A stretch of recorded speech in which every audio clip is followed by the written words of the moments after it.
First day തന്നെ ഇൻഡസ്ട്രിയിൽ അടിച്ച ഒരേ ഒരു പടം. ഫസ്റ്റ് ഡേ തന്നെ ഏറും കിടന്ന് സ്പേസിൽ പോയ ഒരേ ഒരു പടം. ഇത് 200 കോടി ബഡ്ജറ്റ് വെച്ചേക്കാണ്, 50 കോടി അടിക്കൂല, ഉള്ള കാര്യം. ഇതെല്ലാം പോരഞ്ഞിട്ട് സിനിമയാണെന്ന് പറഞ്ഞ് തുണ്ട് കാണിച്ച ആൾക്കാരെ പറ്റിച്ച ഒരേ ഒരു പടം. അതെ ഗൈസ്, കണ്ണാപ്പി അഥവാ കാട്ടവരാതം എന്ന് പറഞ്ഞു കഴിഞ്ഞാൽ മലങ്കൾട്ട് കാട്ടവരാതം. Oh man, screen will go on fire. പടത്തിന്റെ കഥ എന്താണെന്ന് ചോദിച്ചാൽ ഭക്തി സംഭവമാണ്, സ്വാഭാവികം. അവിടെ ഒന്നുമില്ല, ആക്ച്വലി ഒന്നുമില്ല, ആകെ പ്രീതി മുഖത്തിന് വേണ്ടി കണ്ടിരിക്കുക, വേറെ ഒന്നുമില്ല. പുലിയാണ് കേട്ടാ. ഇനി പടത്തിലെ മെയിൻ അവതാരം എന്ന് പറയുന്നത്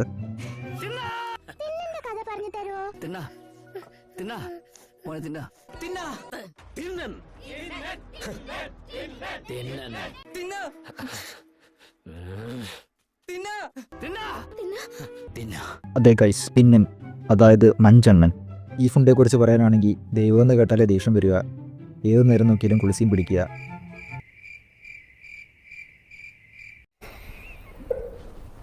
ഇങ്ങനത്തെ എന്തൊക്കെയോ ഹോബികളാണ്.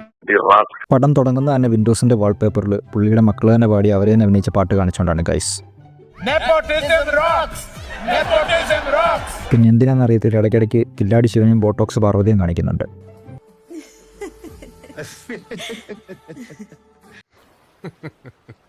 പിന്നുള്ളത് വായുലിംഗം എന്ന് പറഞ്ഞൊരു സംഭവമാണ് ഗൈസ്.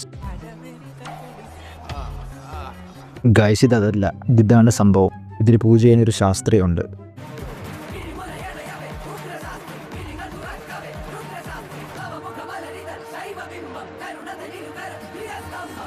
ഇനി ഇതാണെങ്കിലോ നമ്മുടെ മഞ്ചണ്ണന്റെ ഒറിജിനൽ ഡാഡി. എന്നാൽ പിന്നെ കുടുംബത്തിലെ ബാക്കിയുള്ളവരും കൂടെ ഉണ്ടായിരുന്ന ഒരു ഫാമിലി പടം എന്ന് പറയായിരുന്നു.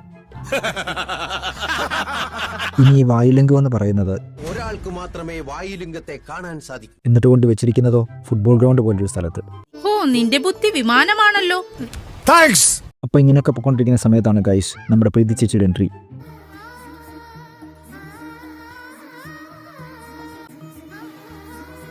ആകെ പ്രീതി മുഖത്തിന് വേണ്ടി കണ്ടിരിക്കുക. അതുവരെ കണ്ട പടമേ അല്ല, പിന്നെ അങ്ങോട്ട് തിയേറ്ററിൽ കിടന്നുറങ്ങിയവന്മാർ വരെ പൊങ്ങി എഴുന്നേറ്റ്.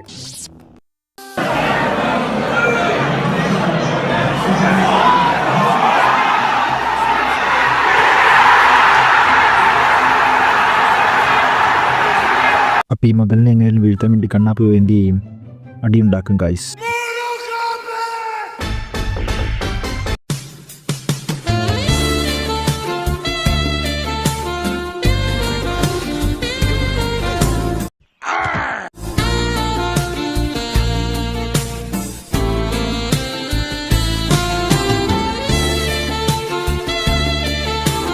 വെറൈറ്റി പൊസിഷൻസ് ആണ് ഗൈസ്.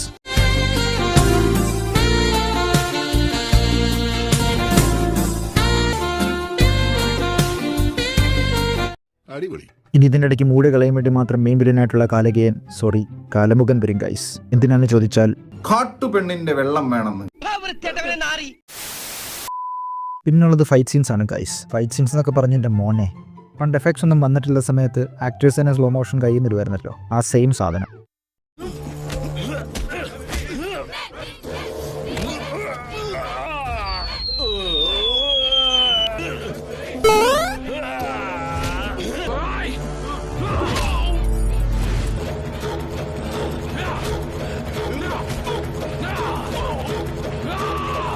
ഇതെന്ത് മസാജ് ചെയ്യുന്ന 200 കോടിക്ക് എന്തോരം ഏത്തപ്പഴം വാങ്ങി കഴിക്കായിരുന്നു. പിന്നെ ഫൈറ്റ് കൊറിയോഗ്രാഫറെ മാത്രം കുറ്റം പറഞ്ഞിട്ടും കാര്യമില്ല ഗൈസ്. പടത്തിലെ മിക്ക ഫൈറ്റ് സീൻസും ഉണ്ടാക്കിയത് ഈ ഫുഡയാണ്.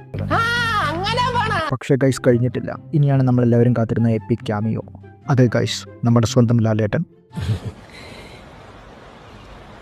പേരെന്നാ കൂശി മകനെ.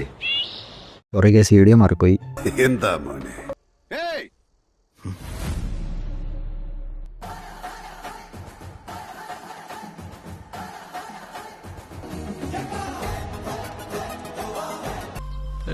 ഇവരെ ഞാൻ എവിടെയോ, എന്നാലും അതല്ലല്ലോ, എവിടെയോ വെച്ച കണ്ട പരിചയമുണ്ട്.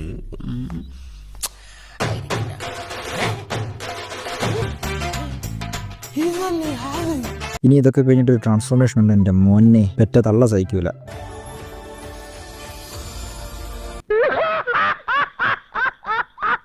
മോഹൻലാൽ വേണ്ടായിരുന്നു, വെറുതെ വെറുതെ. എടാ എടാ ധിക്കാരി. ഇതുപോലെ തന്നെ എന്തൊക്കെയോ ഒന്ന് കാണിച്ചിട്ട് പ്രഭാസണനും പോവും. അവരെന്തേലും ബെയറബിൾ, അത്രേ ഉള്ളൂ. ഇനി ഇതിൻ്റെ ഇടയ്ക്ക് വില്ലനെ കൊല്ലാൻ വേണ്ടി വലിയ പാമ്പും ചിലന്തിയും ഒക്കെ വരും ഗൈസ്.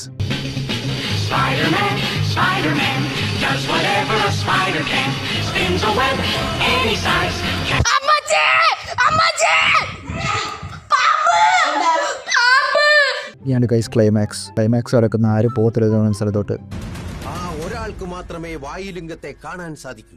കണ്ണാപ്പി പോവും. എങ്ങനെ ഇരിക്കണം? എന്നിട്ട് എന്തൊക്കെയോ പിച്ചും പേയ് പറയും. ശിവൻ എന്ന രണ്ടക്ഷരം ഞാൻ ഇതുവരെ പറഞ്ഞില്ല.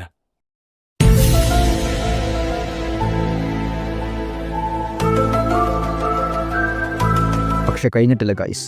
ഇനി അങ്ങോട്ട് കാണിക്കുന്ന പ്രഹസനങ്ങൾ കണ്ടാൽ ഒറിജിനൽ ശിവൻ വരെ ഇറങ്ങി ഓടും. ശിവന് ഭക്ഷണം കൊടുക്കുന്നു, ഡാൻസ് കളിക്കുന്നു, തുണി കൊടുക്കും, മനുഷ്യ നാട്ടുകാരെ കൊണ്ട് പറയിപ്പിക്കുക, കണ്ണ് വരെ കൊടുക്കും ഗൈസ്.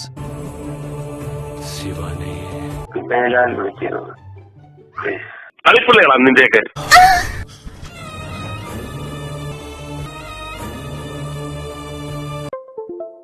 രക്തം നിന്നത് കണ്ടില്ലേ? നോക്കിനമലി മിത്താണെന്ന് അറിയാം, പക്ഷെ മിത്തിനൊക്കെ ഒരു പരിധി ഇല്ലയോ? എന്നിട്ട് അവസാനം കില്ലാടി ശിവനും ബോട്ടോക്സ് പാർവതിയും വന്നിട്ട് പുള്ളിക്ക് കണ്ണ് തിരിച്ചു കൊടുക്കും.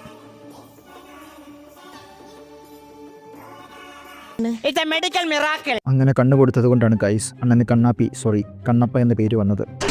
എന്തരാണല്ലേ? ഇതാണ് ഗൈസ് കണ്ണാപ്പി. ഇനിയും കാണാത്തവരുണ്ടെങ്കിൽ എത്രയും പെട്ടെന്ന് പോയി കാണുക. ഉപ്പ് മൂഞ്ചി, മുളക് മൂഞ്ചി, അരക്കാൻ മൂഞ്ചി, തേങ്ങ മൂഞ്ചി, ഇനി കാണാൻ വന്നാൽ ഞാനും മൂഞ്ചി, അത്രേ ഉള്ളൂ.